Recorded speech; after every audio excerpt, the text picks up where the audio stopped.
Long ago, in a land very similar to New Mexico, a tiny baby was born.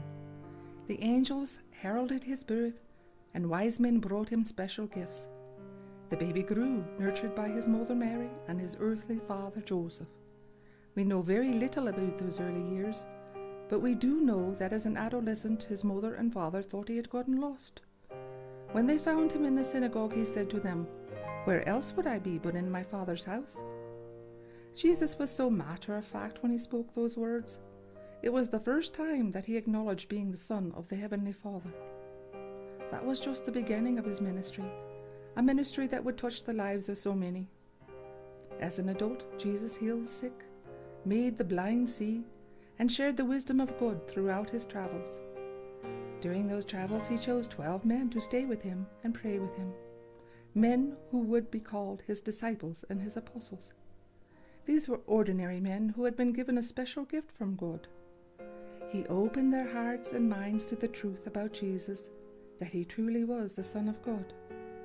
These apostles followed him throughout his short ministry, and they learned more each day of what God wanted his people to do. They heard the disbelievers complain, and knew that some very powerful people would do anything they could to halt Jesus' ministry.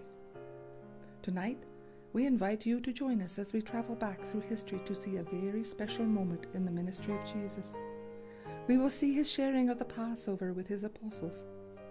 This was a very uplifting gathering until this particular night. Jesus told them that one of them was to betray him.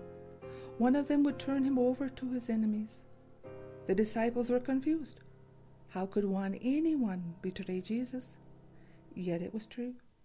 This was to be Jesus' last supper on earth.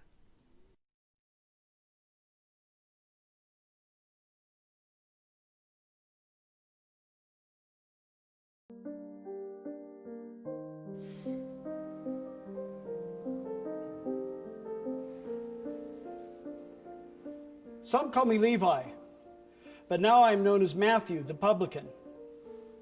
After my character changed through my relationship with Jesus, he changed my name as well. You might ask yourself, how can one man cause another to change his character and his name? Like Zacchaeus, I was a tax collector. To be a tax collector in Judea, your heart has to be hard, your soul cold. You're used by the Romans, reviled and scorned by your own countrymen.